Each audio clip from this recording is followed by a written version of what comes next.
Bem, vamos retornar. Estava super empolgada aqui, aí caiu.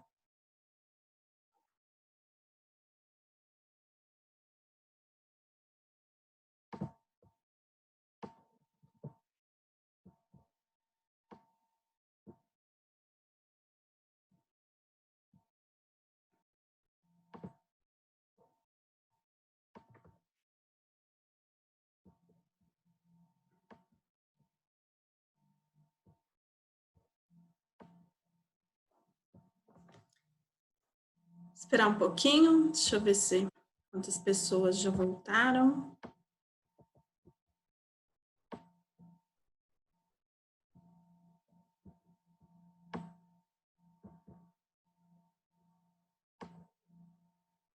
Então, eu só vou voltar um pouquinho o raciocínio.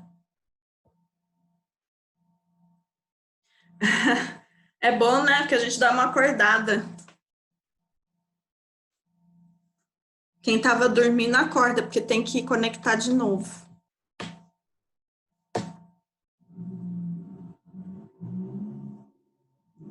Então, pessoal, voltando aqui. Vamos dar um exemplo. Eu estou fazendo aí um jejum, estou em jejum já há muito tempo. Então, quando eu estou em jejum, eu tenho muito glucagon no meu sangue. E esse glucagon, ele vai ativar a lipase sensível ao hormônio, que vocês já aprenderam hoje, que degrada o tecido adiposo e libera gordura. Então, vai liberar ácidos graxos. O meu corpo, então, pode utilizar esses ácidos graxos como fonte energética. Então, o fígado, ele também começa a utilizar ácidos graxos como fonte energética. E ele começa ali, quando eu tenho a beta-oxidação desses ácidos graxos lá na mitocôndria, eu tenho a produção de muito NADH e FADH. Por quê? Ácido graxo tem muito hidrogênio, então ele libera muito hidrogênio, quem pega é o NAD e o FAD. E além desse NADH e FADH, eu também tenho a liberação de muito acetil-CoA. O que vai acontecer num determinado momento quando eu faço isso de maneira intensa? É muito NADH e FADH que começam a acumular nessa célula do fígado. Tudo bem, vai para a cadeia respiratória ser convertida em energia, mas acumula um pouco de NADH. E o NADH é um regulador do ciclo de Krebs. Quando eu tenho muito NADH na minha célula, esse NADH avisa o ciclo de Krebs que ele não precisa ficar tão acelerado, que ele pode funcionar mais lentamente, porque a célula já está cheia de NADH. Com isso, o ciclo de Krebs ele fica um pouco mais lento, porém eu tenho muito acetil-CoA na célula, que precisaria entrar no ciclo de Krebs. Mas como está lento aqui o ciclo de Krebs, o acetil-CoA tem uma via alternativa. E essa via alternativa é a via que produz corpos cetônicos. Então, começa boa parte desse acetil-CoA ser desviado para a produção de corpos cetônicos. Então, o fígado começa a produzir corpos cetônicos também. Corpos cetônicos, o que é isso? São pequenas moléculas com poucos carbonos que podem ser utilizados pelos tecidos estrepáticos como fonte energética também. É pouca energia? É. Mas o que as células podem fazer? Como que elas fazem isso? Pega o corpo cetônico, reconverte em acetil-CoA e o acetil-CoA vai para o ciclo de Krebs dessa célula, onde é gerada energia. Tá? Então, faz o oposto. Enquanto o fígado converte o excesso de acetil-CoA em corpos cetônicos, os outros tecidos que estão precisando de energia pode pegar esses corpos cetônicos e reconverter em acetil-CoA e o acetil-CoA botar o ciclo de Krebs para funcionar. Isso vai ser importante, principalmente num jejum muito prolongado, que é quando a gente tem um intenso catabolismo. Então, se a gente pensar que quando eu estou em jejum, o meu fígado precisa produzir glicose, porque o meu cérebro só aceita glicose como combustível. Pensem que as moléculas precursoras de glicose, uma delas são os aminoácidos, que vêm das proteínas. Então, para alimentar a gliconeogênese, eu tenho a degradação de proteínas endógenas. Então, a pessoa começa a degradar muita proteína endógena, pode ser proteína importante do nosso sistema imune, massa muscular, pode ser proteínas aí da nossa pele. Isso vai acontecendo de maneira acelerada. Então, o corpo precisa desacelerar esse processo para que a pessoa não morra. Então, o que o corpo tem como saída? Num jejum muito prolongado, a gente começa a produzir muitos corpos cetônicos. E quando os corpos cetônicos estão bem aumentados, o cérebro aceita corpos cetônicos como fonte alternativa de energia.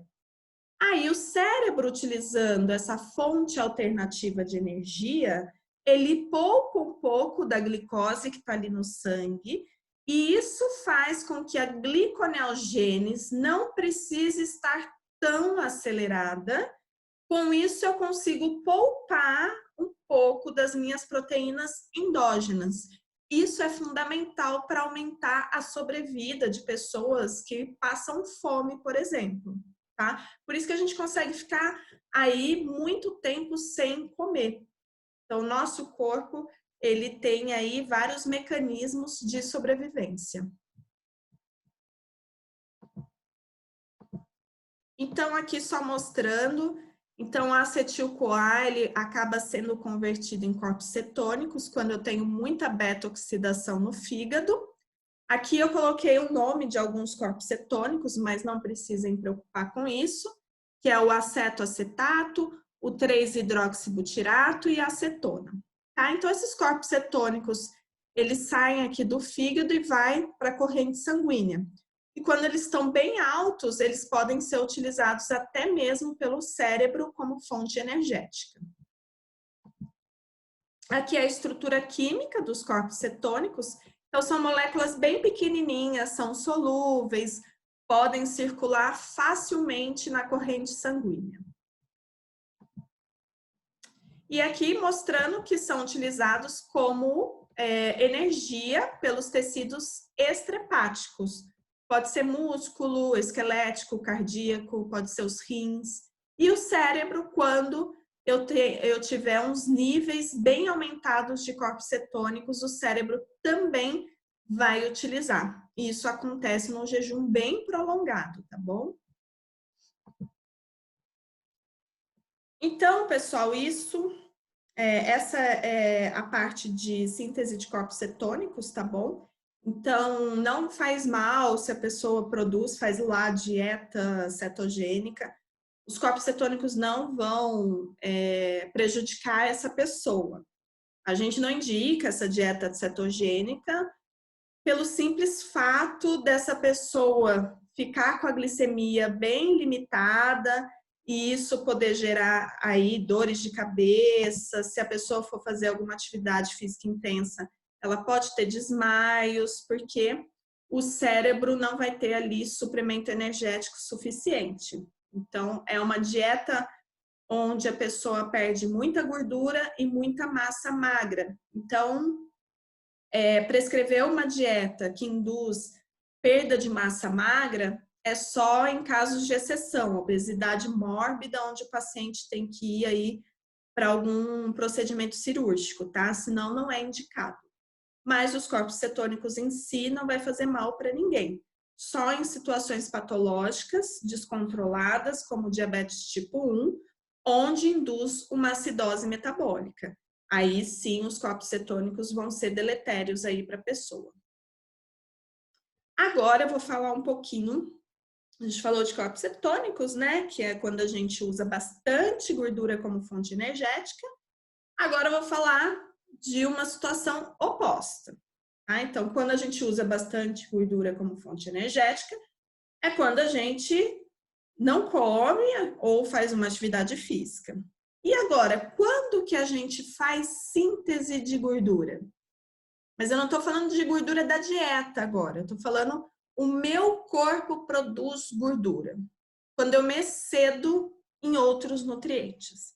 Então, para engordar, não precisa comer só gordura, tá? Obviamente que quando eu como muita gordura, o excesso de gordura vai para o tecido adiposo ser armazenado. Mas e aí, se eu comer um excesso de carboidrato ou proteína, será que eu não vou ter deposição de jeito? E aí, quem que faz isso? O fígado. Então, vamos supor que eu comi 2 bolos inteiros. Então, eu tenho um excesso de carboidrato. Então, começa a chegar no meu fígado muita glicose. Muita glicose. O fígado armazena na forma de glicogênio. O fígado usa como fonte energética. Mas está chegando muita. Chega uma hora que o fígado não sabe o que fazer com tanta glicose. Aí, ele só tem um caminho. Converter essas glicoses em ácidos graxos, formar o triglicerídeo e mandar para o tecido adiposo, porque lá pode ser armazenado de forma ilimitada, tá? Então, a gente vai ver como que isso ocorre.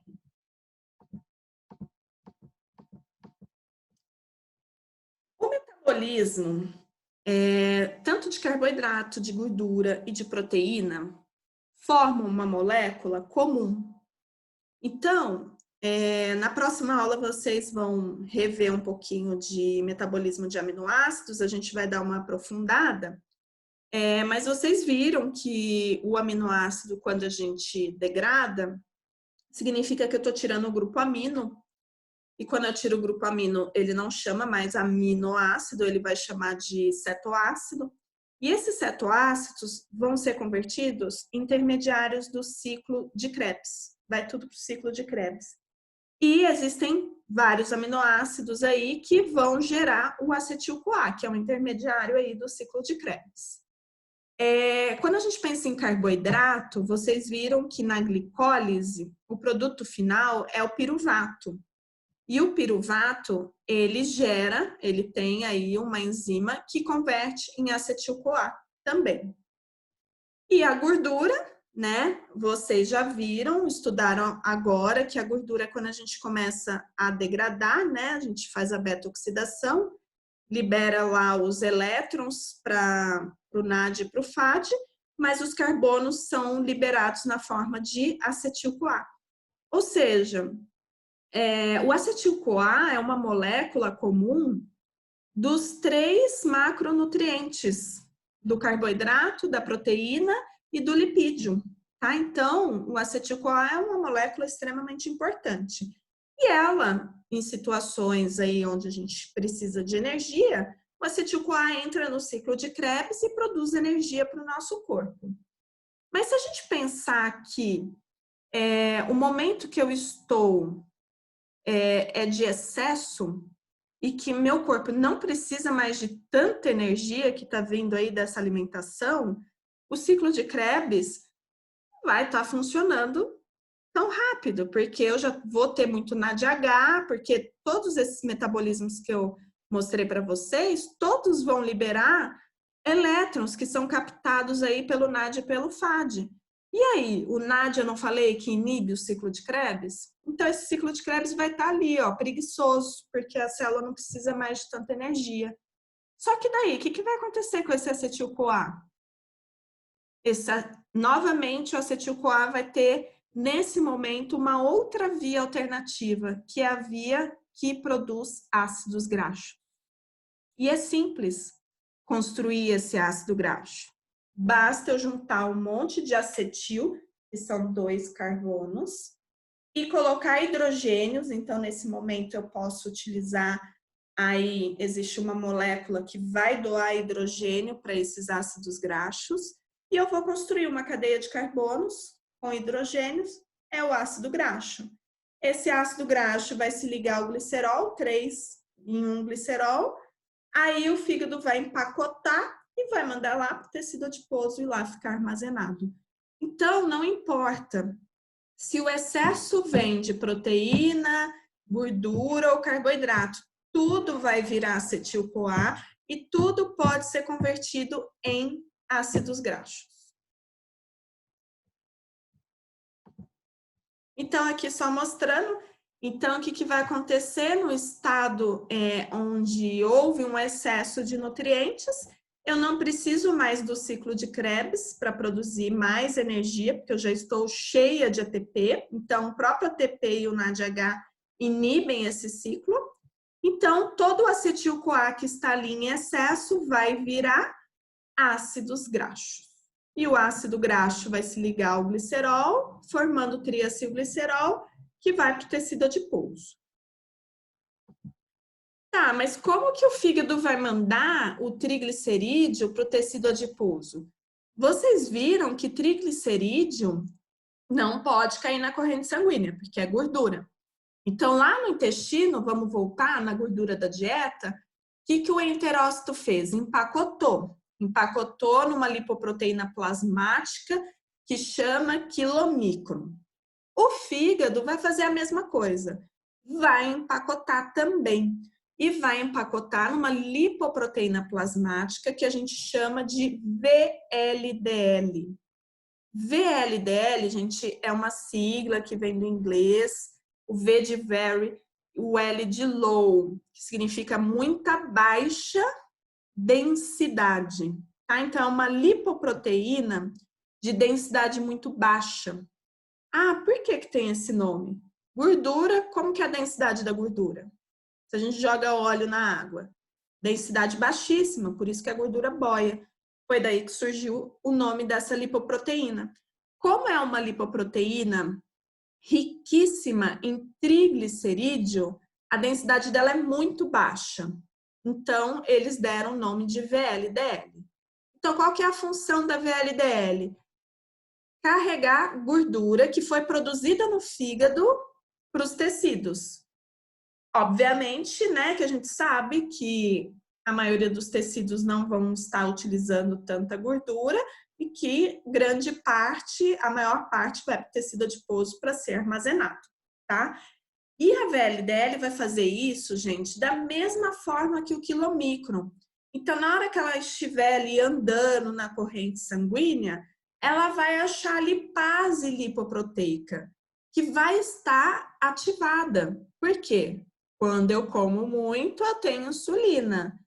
Então, eu vou ter a insulina ativando a lipase lipoproteica. A lipase lipoproteica ativa, na hora que encontra a VLDL, começa a quebrar todo o triacilglicerol que está ali dentro. Com isso, eu libero glicerol e ácidos graxos. O ácido graxo vai ligar na albumina e vai para os tecidos que estiverem precisando de ácido graxo. Num caso desse de exagero, normalmente tem muito tecido precisando. Então, vai tudo para o tecido adiposo e vai ser armazenado na forma de triacilglicerol. Então, aqui mostrando nos tecidos, né, nos capilares, tem a lipase lipoproteica que degrada o triacilglicerol das VLDLs, tá? A VLDL vai acontecer igual o quilomicron, vai diminuindo de tamanho, vai esvaziando, mas não vai terminar no fígado. Aí eu já continuo. Agora a gente precisa entrar em colesterol para vocês entenderem o que acontece com essa VLDL vazia. Então, vamos para colesterol. Só para relembrar. Então, eu falei para vocês. Ó, hoje a gente vai estudar dois tipos de gordura. Triacilglicerol, que é a principal gordura que a gente tem, né? Que é a gordura que a gente armazena, que é a gordura que a gente usa como fonte energética. Mas a gente também tem o colesterol. É uma gordura que a gente não usa como fonte energética, mas a gente utiliza para sintetizar algumas moléculas importantes no nosso corpo. Exemplo, sais biliares sintetizados a partir do colesterol, vitamina D, hormônios sexuais como estrogênio, testosterona, progesterona. Então, a gente precisa de colesterol aí no nosso organismo.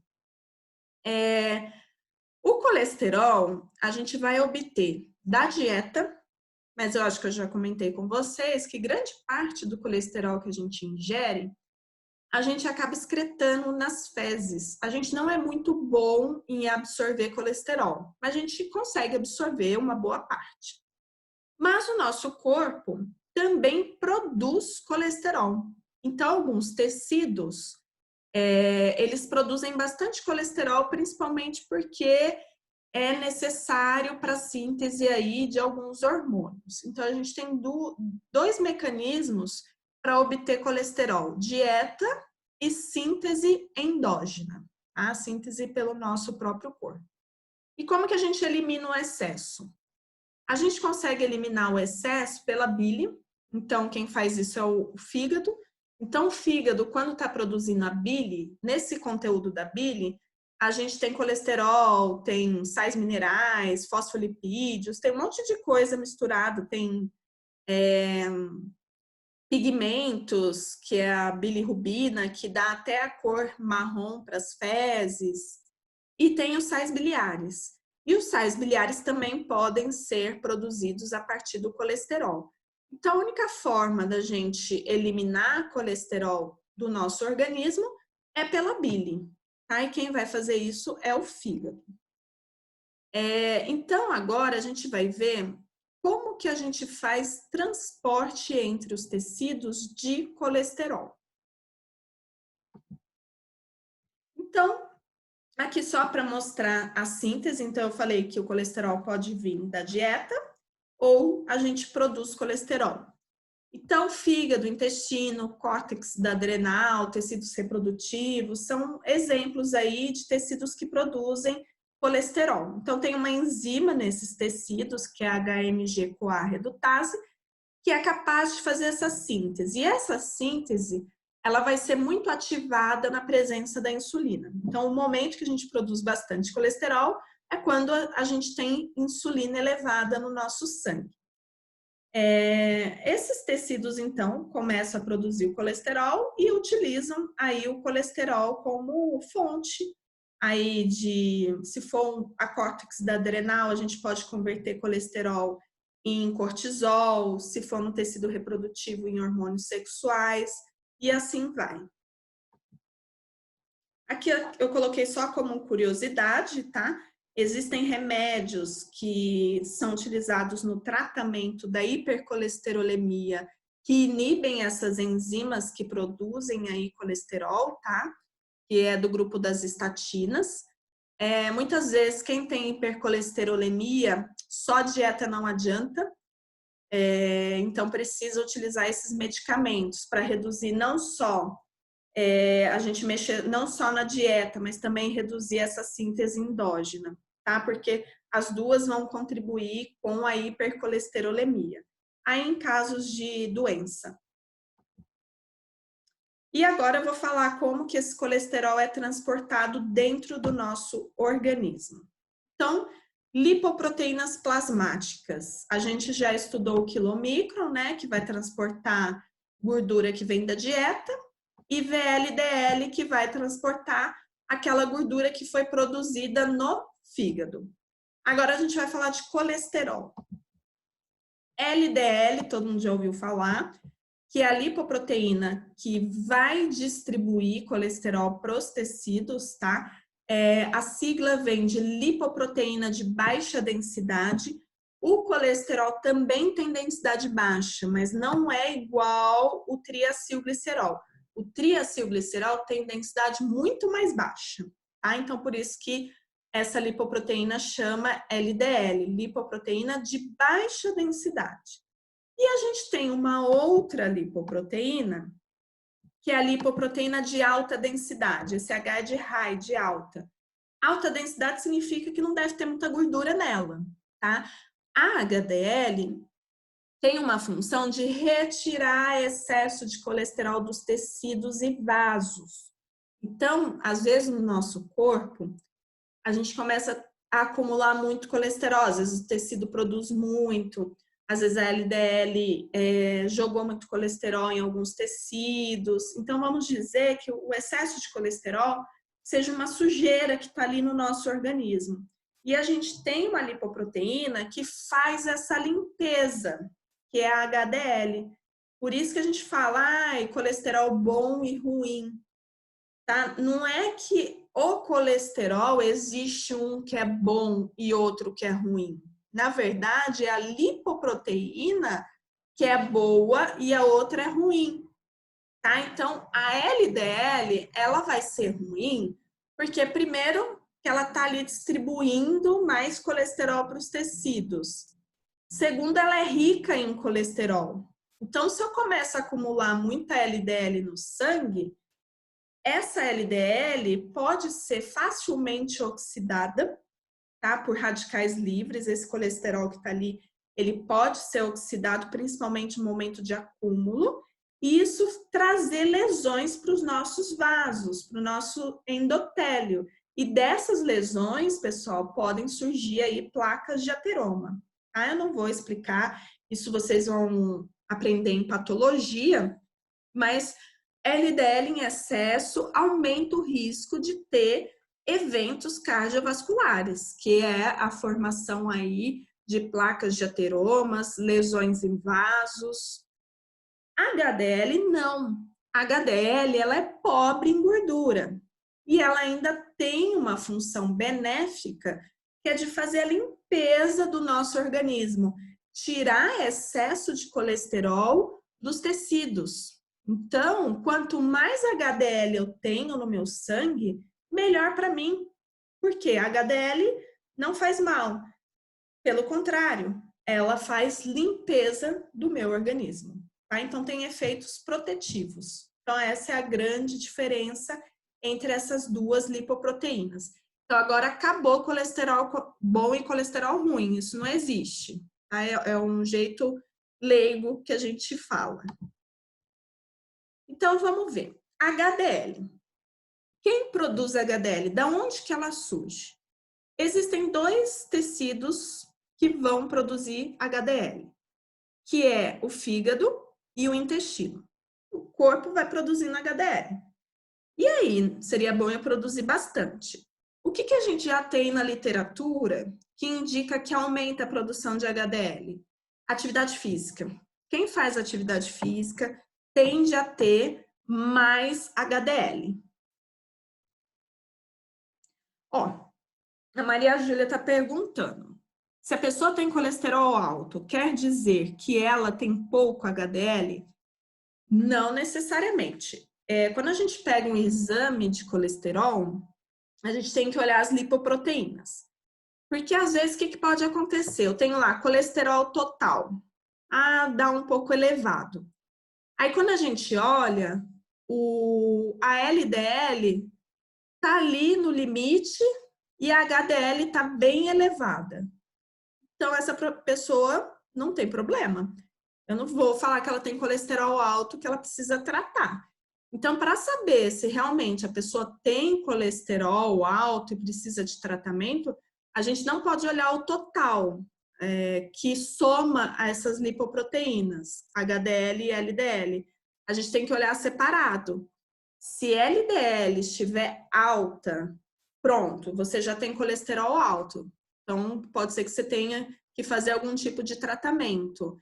E se, além disso, a HDL vier baixa, pior ainda. Mas eu posso ter colesterol alto e a HDL tá boa, tá alta também. Tá? Então, não significa que ter colesterol alto significa que a HDL está baixa. A gente tem que olhar separado. O que vai indicar o colesterol alto para a gente tratar é a LDL. Tá? Então, a LDL não pode estar alta.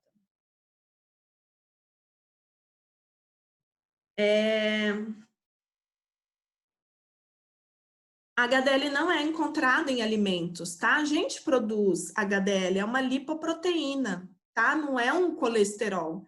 Então, a gente não encontra HDL nos alimentos. A gente produz, tá? O nosso corpo, cada um produz a quantidade, tem um efeito genético, às vezes eu produzo mais que você, mas a atividade física já foi comprovado que aumenta essa produção.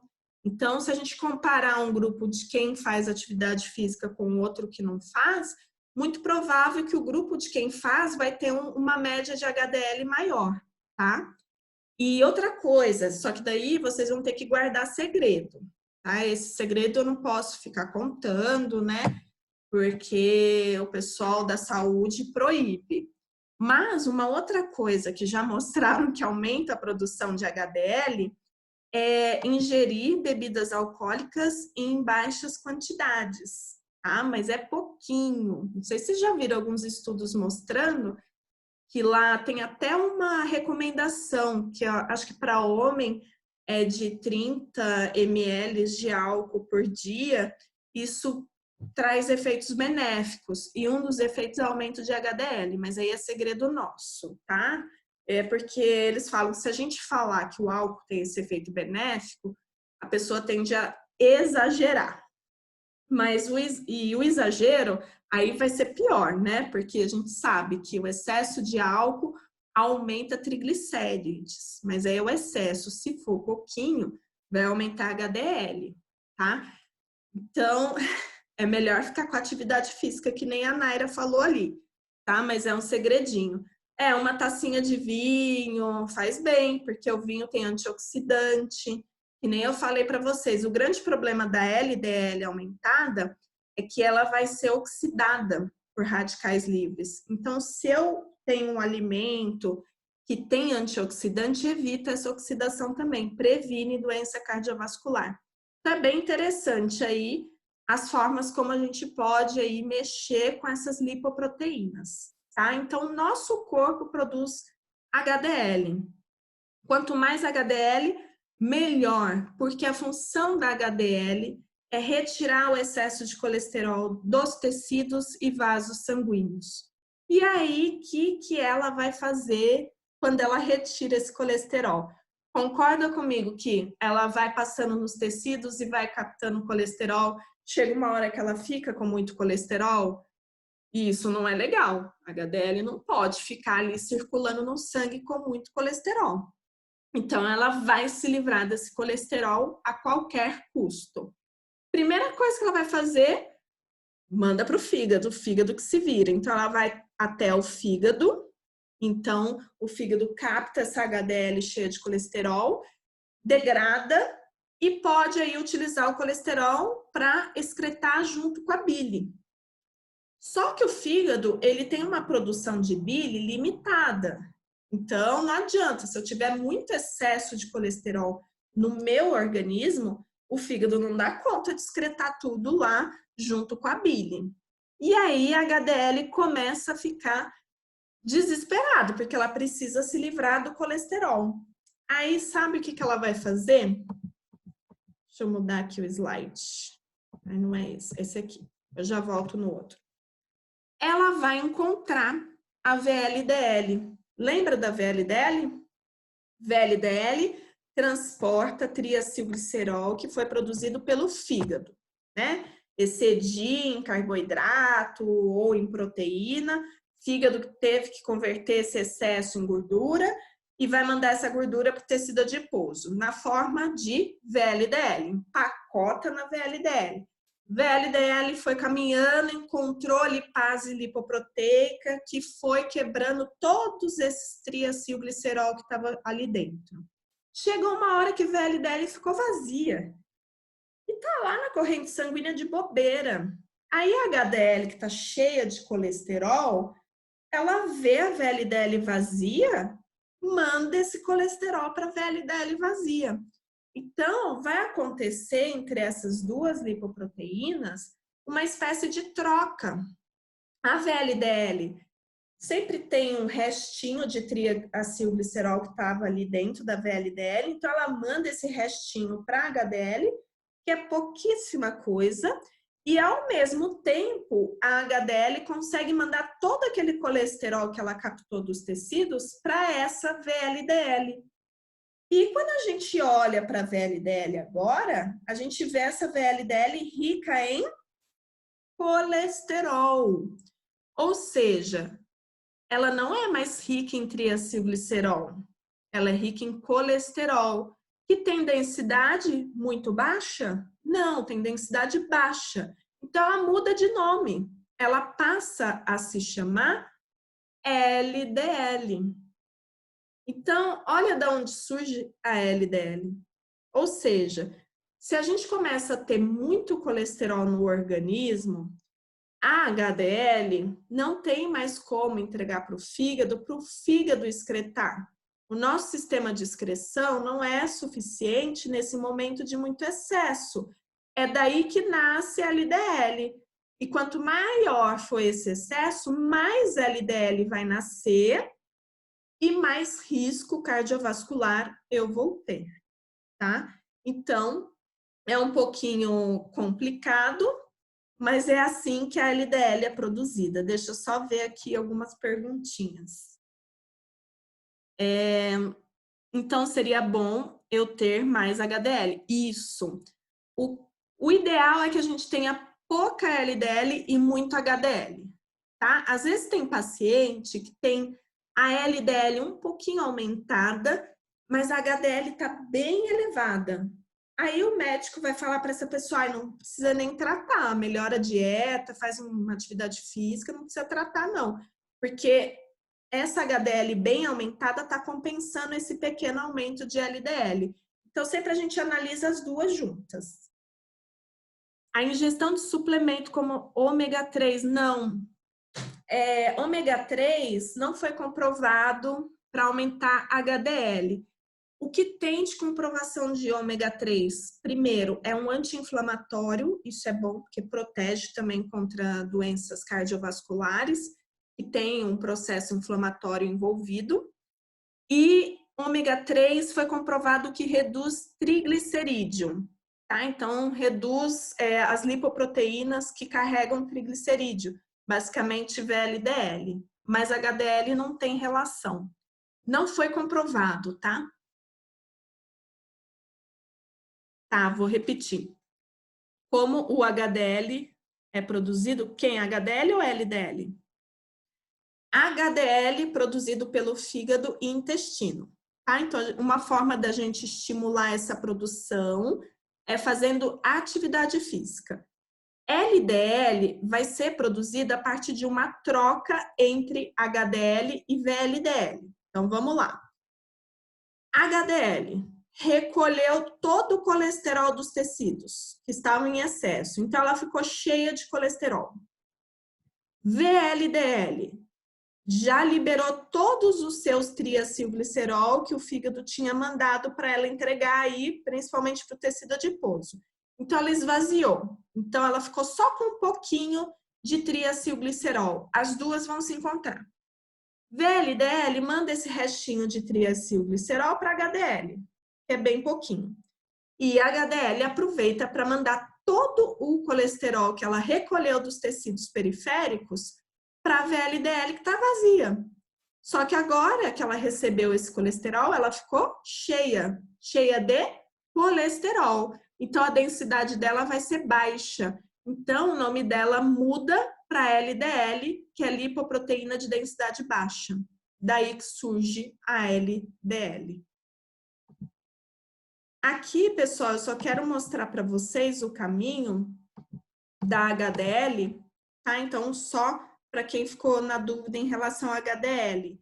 A HDL é produzida no fígado ou intestino, tá? Então, ela cai na corrente sanguínea e ela vai captando todo o colesterol que está em excesso em vasos e tecidos periféricos. Chega uma hora que ela vai ficar cheia de colesterol. E o ideal é que ela entregue esse colesterol, então ela vai ser captada pelo fígado e o fígado excrete esse colesterol junto com a bile. Porém, não dá para fazer isso o tempo todo, porque é limitada essa produção de bile pelo fígado. Então, uma outra alternativa é a HDL entregar todo o colesterol que ela captou dos tecidos periféricos para a VLDL vazia, que agora fica cheia de colesterol e vira LDL. Aí, o que a LDL vai fazer? Ela vai distribuir esse colesterol para os tecidos, pode ser que os tecidos fiquem novamente cheios de colesterol e que a HDL tenha que fazer a limpeza de novo. Tá? Por isso que é importante a gente sempre ter muita HDL para garantir essa limpeza. Então, LDL, alta concentração de colesterol, vai liberar esse colesterol para os tecidos periféricos. Como que ela faz isso? Ó,